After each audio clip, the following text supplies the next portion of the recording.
Daniel, Ismidani, suaranya lebih jelas sekarang, udah bagus ya. Nih. Nah. Tuh.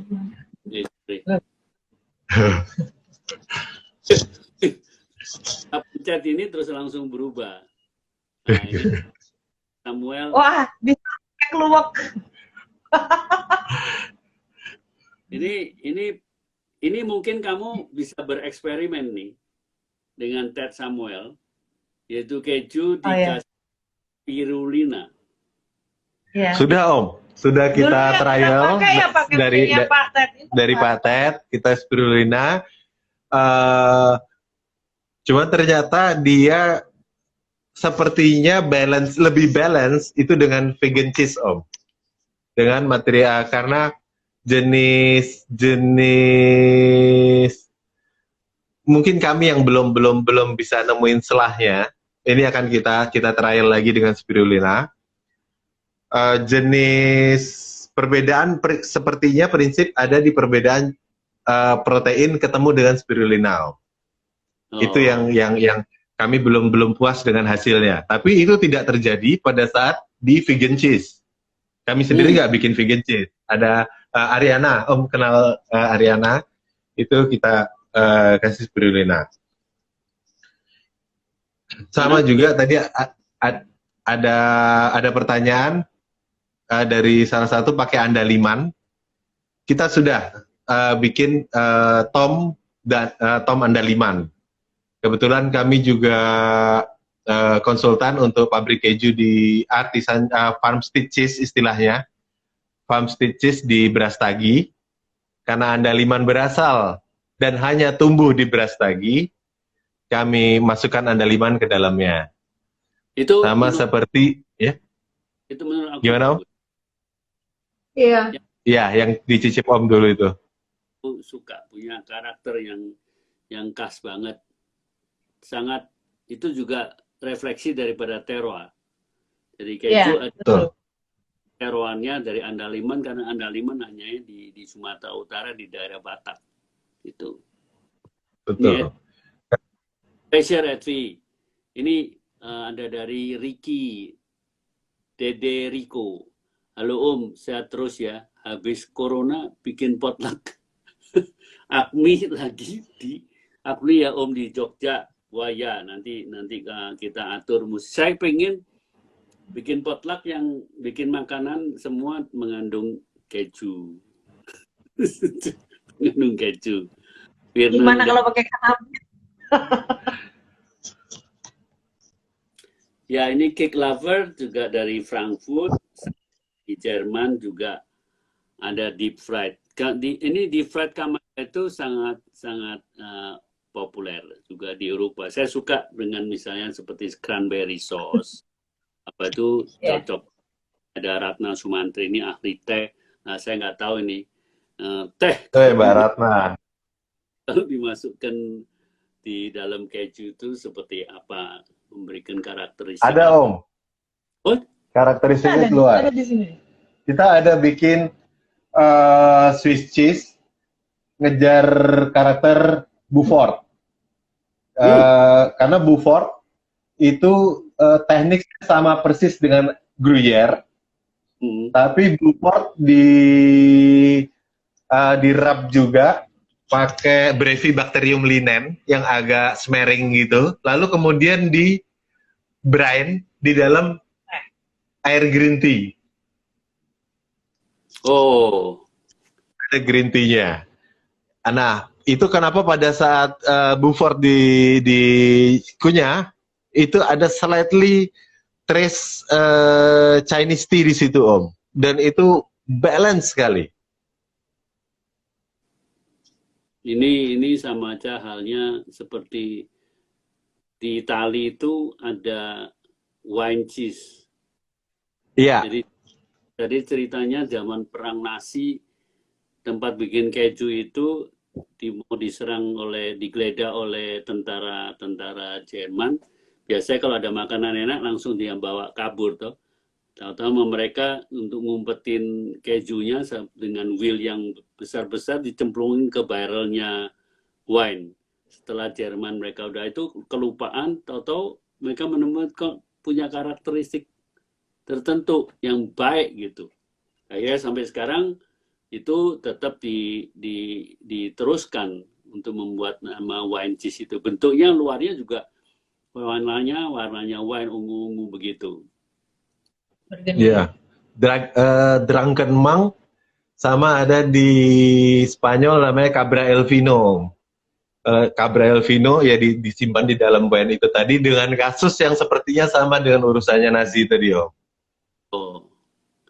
Ya, makan makanan itu terbentuk banyak juga karena kebetulan gitu. Bukan karena rencana, bukan karena rekayasa. 3.000 jenis keju seluruh dunia, Om. 2.000 sampai 3.000 jenis keju seluruh dunia. Tidak ada satupun yang terjadi karena tidak kebetulan. Semuanya karena kecelakaan semua. Ya, seperti awalnya keju itu mereka habis meres susu sapi terus kejatuhan daun fig. Getah fig yang memisahkan. Nah, itu juga Betul.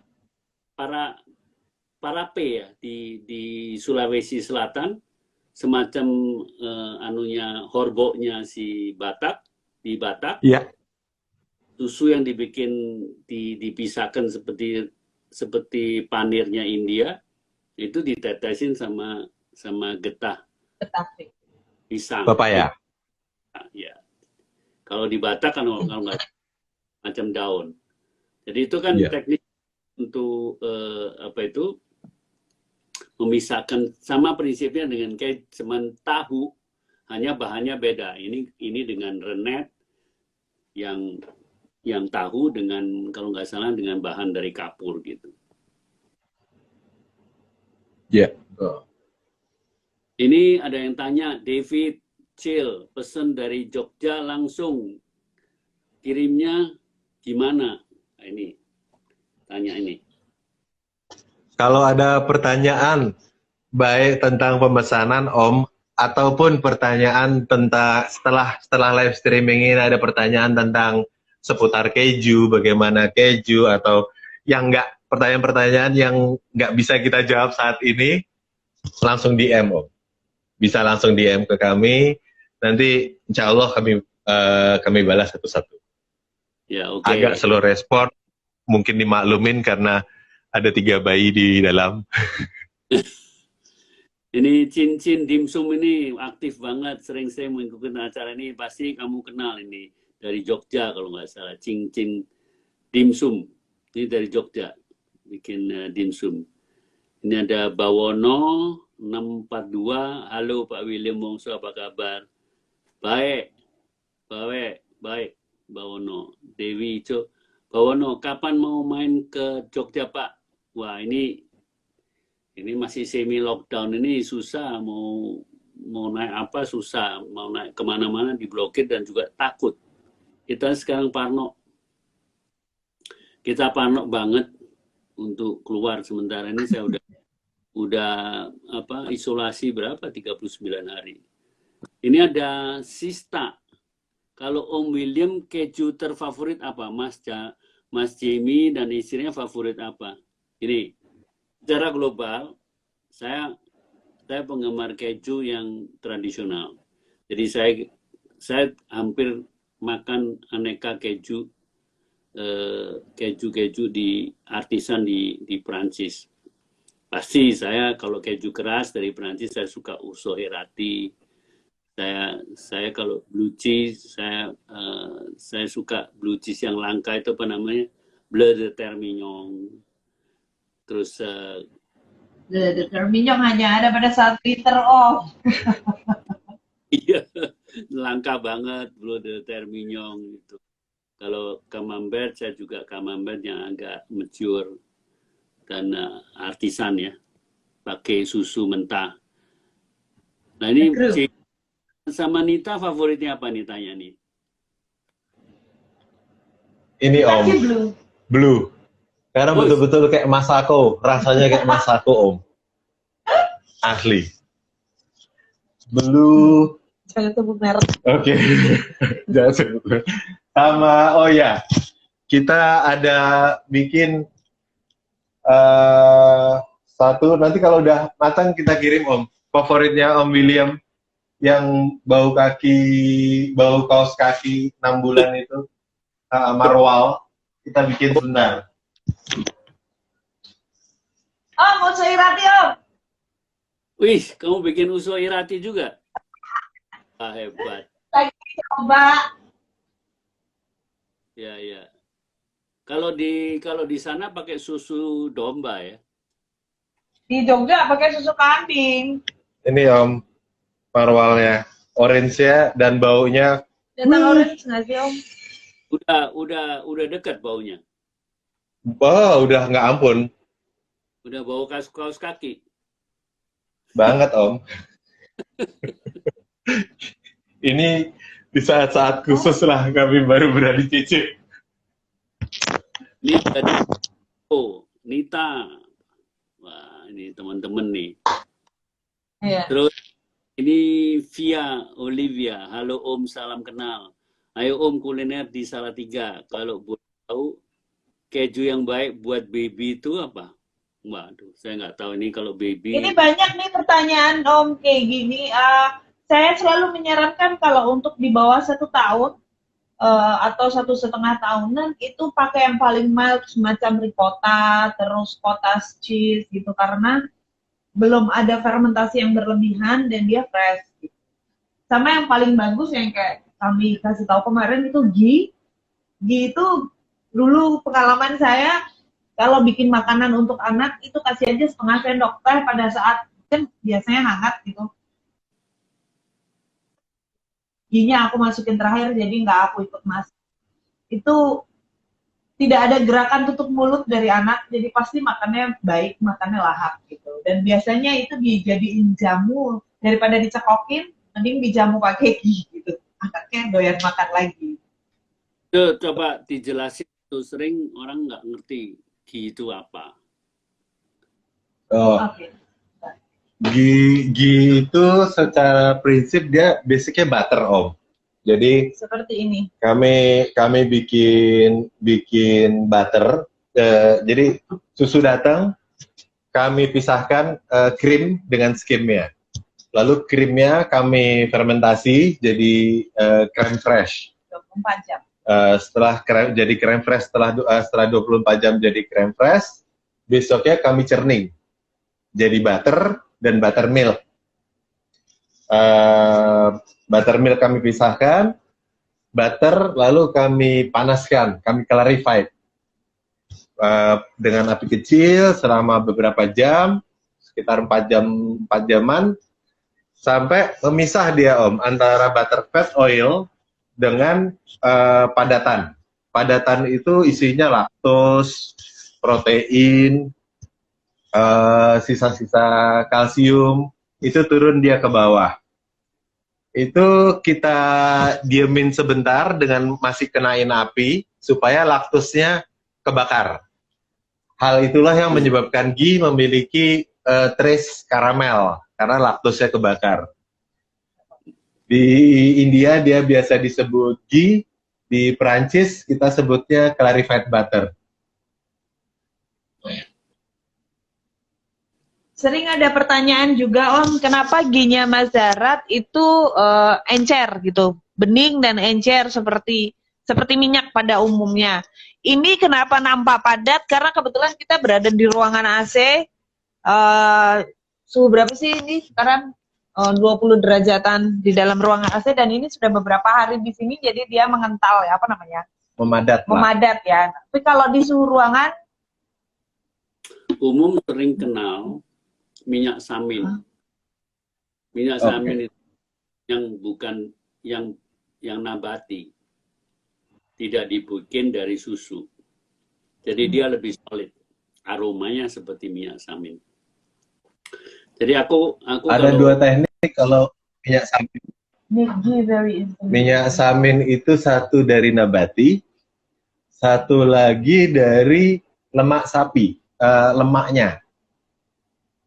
Lemak daging. Terus?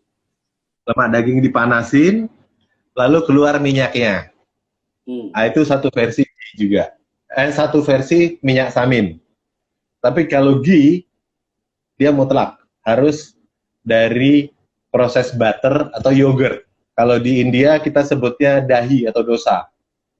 Dahi itu semacam yogurt, kemudian dipanasin. Itu bisa juga. Jadi. Ya, tapi kalau di India pasti nggak makan minyak sapi. Jadi pasti dari susu. Karena di sana pemakan ghee-nya luar biasa. Jadi ceritanya kalau dulu raja-raja itu kalau makan kan pakai tangan. Jadi pembantu-pembantunya itu, dayang-dayangnya itu selalu ada mangkok di bawahnya sikutnya sini, karena dia makan gitu tuh sampai ghee-nya turun ke bawah ditampung. Saya begitu banyak yang mereka suka makan ghee, begitu besar. Ini memang di Perancis anak-anak itu sering dikasih makan keju karena kadar kalsiumnya tinggi. Yeah. Itu faktor. Ini ada tanya bagaimana ceritanya awal mula tercipta keju. Sebenarnya prinsipnya itu tercipta keju itu ya tadi kebetulan, tapi juga tujuan itu untuk mempertahankan, untuk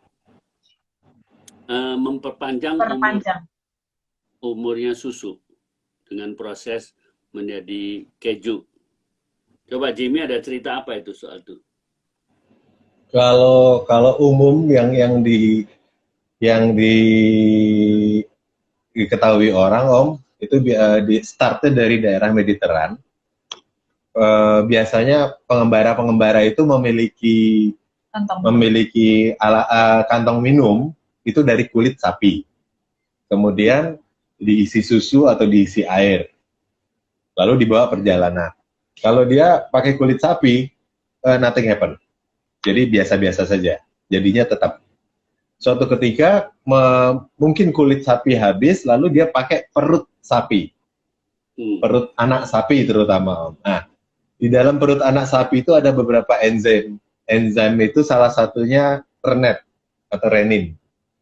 Nah, kemudian susu dimasukkan ke dalam tempat minum yang dibikin dari perut anak sapi, lalu dibawa perjalanan. Begitu sampai baru 2 hari 3 hari, dibuka, dia sudah memadat, sudah berpisah antara solid dengan liquidnya. Nah, ternyata kok solidnya jadi enak dan tidak lagi jadi bisa busuk karena sudah melalui proses fermentasi.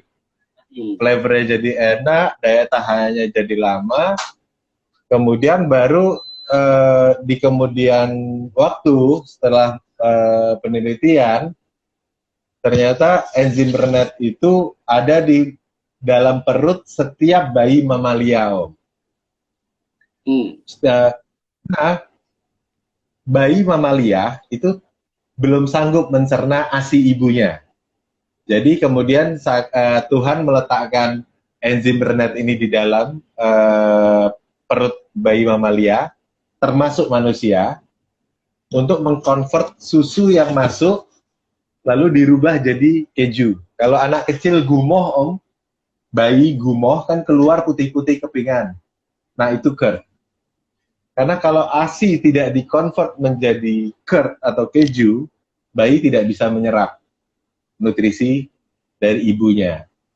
Jadi itu kenapa kami sering bilang setiap manusia itu cheesemaker sejak dilahirkan.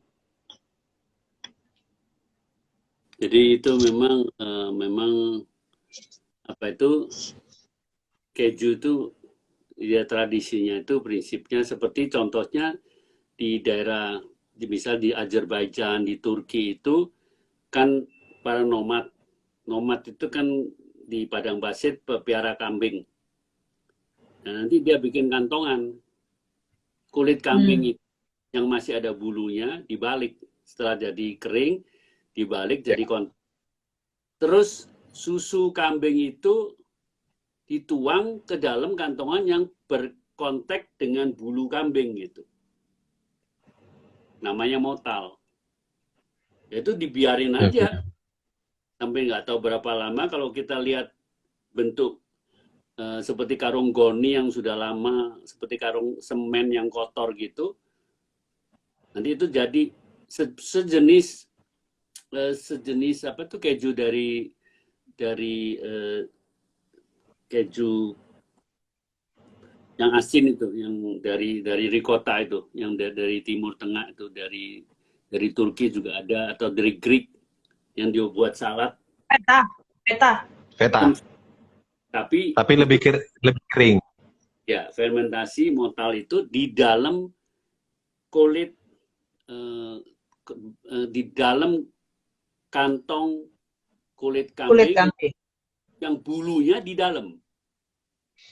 Jadi bulunya itu mungkin terjadi seperti proses tadi yang kamu bilang, tapi ini mungkin bentuknya itu dan ada rasa asinnya gitu. Terus itu salah satu yang menurut saya proses keju yang dikerjakan secara nomad untuk orang-orang nomad ini. Ini ada yang dari Olivia, udah tadi ya soal bayi.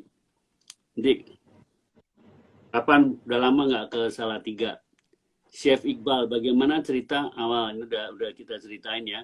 Boleh dong masyarakat ajarin kita satu resep keju pada yang sederhana dari bahan-bahan. Ini kemarin si Nita udah tunjukin bikin apa itu? Keju apa tuh? Pepes. Kemarin. Pepes halloumi. Pepes halloumi, sate halloumi dengan rica-rica. Itu nanti bisa ngecek DM langsung ke Senita bagaimana cara mengolah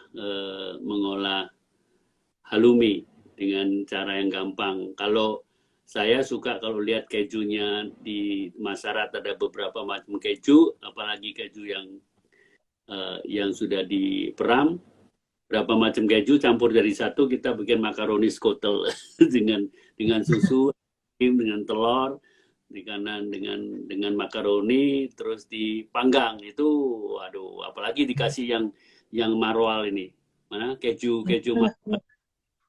Ini Om. Ya. Kalau itu dibakar, waduh, wanginya luar biasa. Ini adalah likupo. Boleh dong masyarakat ajarin kita satu resep keju paling sederhana dari bahan yang ada. Nanti langsung hubungan sama Nita. Tadi apa keju apa namanya? Yang dipepes. Pepes. Halloumi. Keju halloumi itu juga enak dibentuk sate terus dipanggang gitu. Tanya Om, sekarang ada berapa banyak paling enak Om masyarakat? Ini Jimmy yang langsung menjawab nih. Yang apa? Ada berapa jenis keju yang diproduksi oleh masyarakat? Secara reguler kami membuat dulu sempat banyak banget Om, sempat sampai 20 produk. Tapi mulai kami rasionalisasi turunin jadi 17, lalu turunin jadi 12. Yeah, we stop there. Segitu. Iya. Yang reguler 12 Om. Kemudian ada yang made by order. Made by order kayak burrata, lalu mascarpone, atau yang unik-unik. Itu kita made by order. Biasanya yang fresh. Ada juga yang pesan yang unik, yang aging, tapi ya harus bersedia nunggu. Kebetulan kami sendiri, karena kami juga konsultan untuk produksi keju di tempat lain, jadi pada saat kami setup misalnya di Brastagi, ada satu jenis keju di sana, satu jenis keju Scamorza, Provolone. Kami udah nggak bikin lagi, karena udah ada di sana dibikin. Sekarang kami juga lagi setup di Banyuwangi, itu keju yang dibuat di sana British Cheddar dan Appenzeller. Nah nanti kalau sudah launching, maka yang di Banyuwangi aja yang produksi dengan standar kami. Jadi kalau mentok sekarang di 12 jenis keju. Ada freshnya, ada mozzarella, halloumi, mascarpone, lalu agingnya ada khaya. Khaya itu keju Croton. kambing kami, stylenya Crotang du Savignol, kami kasih nama khaya. Lalu ada camembert, kami kasih nama Atan, anak kedua kami. Tadi khaya itu anak pertama, anak kedua kami Atan. Lalu Pomdember. Lalu kami bikin blue cheese, Vom Donber, kami kasih nama Ibra, nama anak ketiga kami. Lalu ada Colby. ada Colby, American Cheddar, Hmm. Colby Monterey Jack gitu, lalu Tome, lalu apalagi Uso Irati, Tom the Chef, Tom tapi dari keju kambing. Beberapa memang kami kasih nama anak kami, Om, karena beberapa tidak bisa pakai nama aslinya seperti Camembert. Camembert dan Vom Donber itu kalau di Perancis ada AOC, Appellation d'Origine Control. Sama dengan PDO kalau di Itali, di PO, di Itali Denominazione Origine Protetta. Itu hak paten yang meliputi bukan mengacu kepada person, tapi mengacu kepada region. Kayak AOP lah, Om. Appellation d'Origine Protégée-nya wine. Bordeaux tidak bisa dikira tempat lain. Nah, kalau mozzarella nggak kena. Gouda nggak kena. Tapi kalau Camembert, Vom Donber, lalu Crotang du Savignol, itu kena aturan itu. Jadi kita pakai nama lain. Kita pakai nama lain, toh karakternya agak sedikit berbeda karena terroir kita. Tapi dilihat dari situ, justru itu kemungkinan kita bisa bikin yang khusus karakter Indonesia dan nanti mengarahnya kepada AOC Indonesia, hak paten Indonesia, bahwa kita punya loh yang betul-betul merecord, mengcapture culture kita. Oke, ini ada dari Lina. Lina ini setahu aku tinggal di Sidoarjo. Selamat puasa, Lina. Jika konsumsi sapi menentukan kualitas susu yang otomatis mempengaruhi kualitas keju. Bagaimana pemilihan susu dan keju untuk keju produksi Masarat? Susu ambil dari mana? Di Jogja atau Salatiga? Untuk susunya kami mengambil dari daerah Gunung Merapi, Om. Dari Gunung Merapi. Persyaratan kami hanya 2 untuk susu. 1, sapi makan rumput yang tidak menggunakan pestisida atau urea. Itu syarat pertama. Dan syarat itu banyak. Peternak yang mampu itu banyak. Oke, mau. Karena kami beli lebih mahal susunya. Kami berani beli lebih mahal. Tapi syarat kedua, itu sapi tidak boleh dikasih antibiotik. Nah, di syarat kedua inilah tidak setiap peternak sanggup, Om.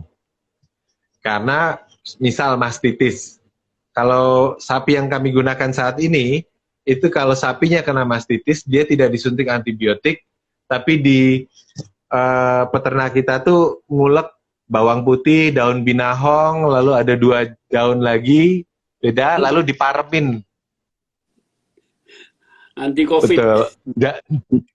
Betul, model COVID, dijamoni. Nah, itu yang kita minta.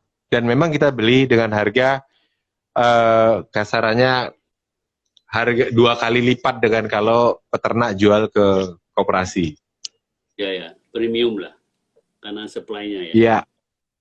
Iya. Dan itu pun sudah dijanjikan beli dengan harga tinggi pun, sedikit yang sanggup. Itu kenapa kami saat ini ya maksimum dapat sehari itu 300 liter tuh udah perahan pagi sore, Om.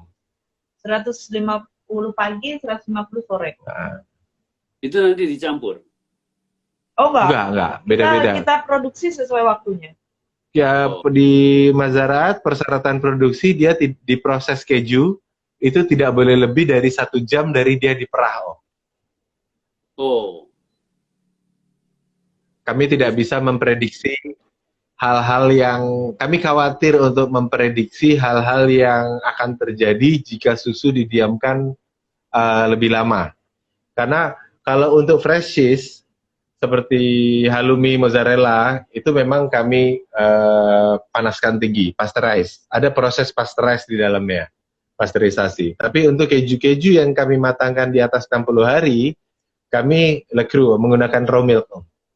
Oh, sih. Ini Ratna bilang terima kasih untuk pencerahan tentang proses cheese. Nanti kita belajar dari Erna soal teh yang premium. Itu ahlinya si Ratna. Tumbas, aku suka atan tua. Waduh, mulai ada yang ngerti atan tua nih. Ini perlu dicoba nih kalau yang tua. Ika Jagger, apa kabar? Rarisa, wow. Ini banyak nih.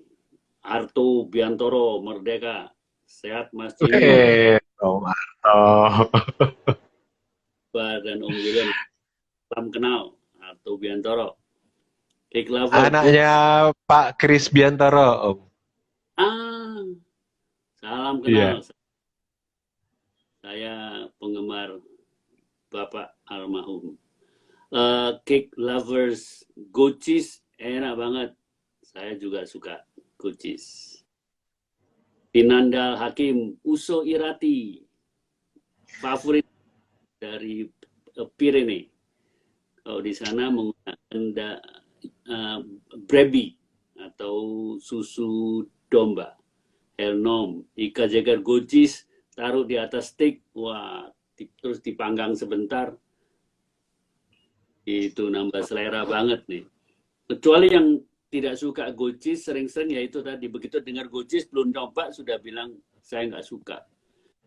Goat cream cheese buat isian savory macaron. Benar itu. Nah ini macaron itu dua. Kalau macaron, kalau cara ini, macaronnya harus... Oh, kita pernah ya dibikinin. Enggak, rasa macaronnya harus berbuah. Misalnya cranberry. Macaronnya jangan vanilla. Cranberry, terus isinya goat cheese dengan krim. Dikocok, diisi di itu. Itu padanan The best, Om. Itu, Kita pernah, Om. Itu the best. Kami kebetulan kan kami supply ke Hotel Royal Ambarukmo juga. Chefnya FB Director. FB Directornya kebetulan orang Prancis siapa namanya? Frederick, orang Prancis. Lalu dia minta dibikinkan acara yang mirip Om bikin itu, cheese testing di Royal Ambarukmo. Lalu dia sendiri karena mungkin orang Prancis, dia bikin itu makaron pakai blueberry ya? Lavender,